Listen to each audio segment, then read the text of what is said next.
안녕하세요. 법무법인 대한중앙 대담 동영상을 맡은 송혜경입니다. 오늘은 저희 사무소의 대표 변호사이신 조기현 변호사님이 서울 소년분류심사원에 접견가는 일정이 잡혀 있습니다. 곧 접견을 위해 나가셔야 하는데 그 전에 조기현 변호사님을 잠깐만 모시고 여러분이 궁금해할 만한 점을 한번 질문해 보도록 하겠습니다. 안녕하세요, 조기현 대표 변호사님. 네, 안녕하세요. 오늘 사무소 일정을 확인해 보니 변호사님께서 소년분류심사원에 접견을 가시는 일정이 잡혀 있는데요. 우선 소년분류심사원이 무엇인지와 분류심사원 접견이 무엇인지 설명을 해주시겠어요? 예, 소년분류심사원이라는 것은 무엇이냐? 만약에 만 19세가 안 된 학생들이 범죄에 해당하는 행위를 한 경우에는 통상적으로 어른들이 받는 형사 절차, 형사 재판을 받지 아니하고 아이들에게 적용되는 소년법에 의해서 소년재판이라는 것을 받게 됩니다. 이 소년재판이라는 것을 받기 위한 절차를 통칭해서 소년사건 절차라고 하는데, 소년사건 절차 내에서 아이를 일시적으로 수감할 필요가 있다고 판단하는 경우 판사의 판단하에 수감되는 구치소와 유사한 장소입니다. 일시적으로 수감될 필요가 있다는 것은 무엇이냐? 수사와 재판 중에 아이가 증거를 인멸하거나 도주를 할 우려가 있다든지, 혹은 증거인멸과 도주 우려가 없다 하더라도 아이에게 재범 위험성이 있는지 등을 꼼꼼히 살펴볼 필요가 있다든지, 이런 정도의 이유로 인해 가지고 법관이 소년 사건의 대상이 된 아이, 통상 보호소년이라고 일컬어지는 아이들을 수감하는 기관이 바로 소년분류심사원입니다.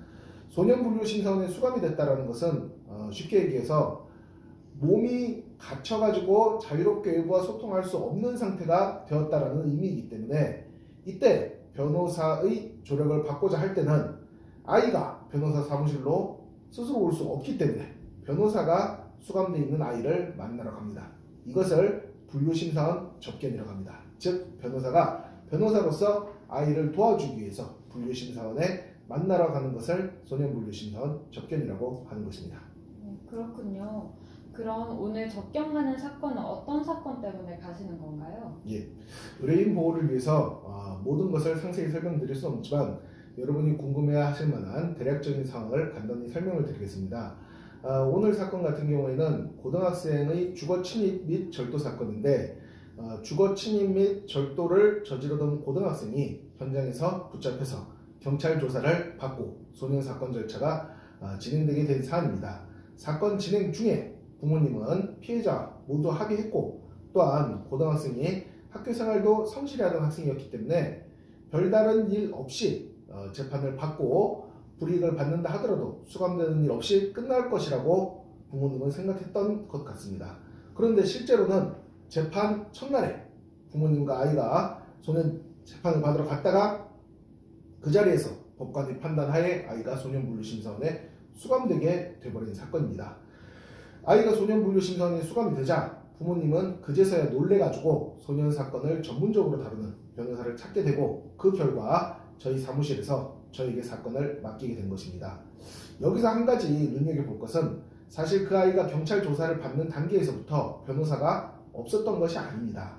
다만 그 변호사님 같은 경우에는 소년 사건을 많이 다뤄보지 않은 변호사님이어서 피해자와 합의만 하면은 일반 어른들이 형사 절차처럼 스무스하게 벌금이라든지 집행유예 등으로 끝날 것이라고 생각을 했던 것 같습니다. 그래서 그 변호사님이 가장 주력했던 것은 피해자와의 합의였습니다. 제가 아까 말씀드렸듯이 피해자와 실제로 합의도 다 되었습니다.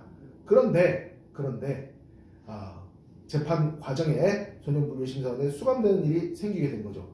여기서 어머님이 놀라게 됐는데, 소년 사건에서 중요하게 법관이 살피는 점은 재범 위험성 여부가 굉장히 중요합니다. 그렇기 때문에 오히려 경찰 단계라든지 재판 초기 단계에서 합의가 됐다는 점을 강조하는 것보다 재범 위험성이 현저히 낮다는 점을 강조했으면 분류심사원에 수감되지 않고 소년 재판을 받고, 물론 일정한 불이익은 받았겠지만 끝날 수도 있었던 사건이 아닌가 하는 안타까움이 있습니다.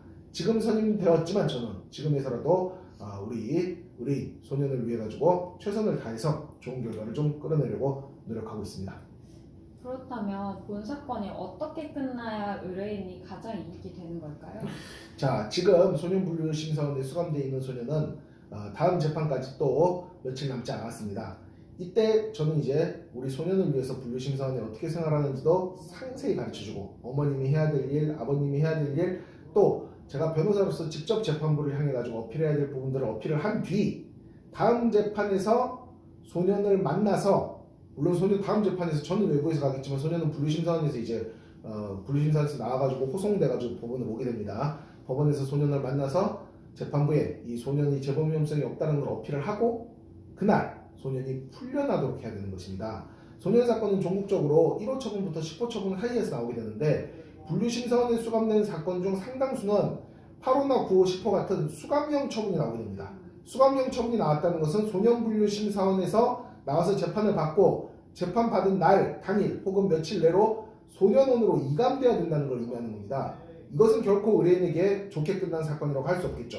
어디까지나 본 사건에서 저와 저희 법무법인의 목표는 다음 기일의 재판에 참여해서 법원에 어필을 하고 소년을 비수감형 처분으로 풀려날 수 있도록 하는 것이 저희 목표고, 그렇게 끝나야지 의뢰인에게 이익되는 방식으로 사건이 종결되었다 할 수 있을 것입니다. 네, 바쁘신 와중에 감사합니다. 그럼 적경 잘 다녀오십시오. 예, 감사합니다. 네.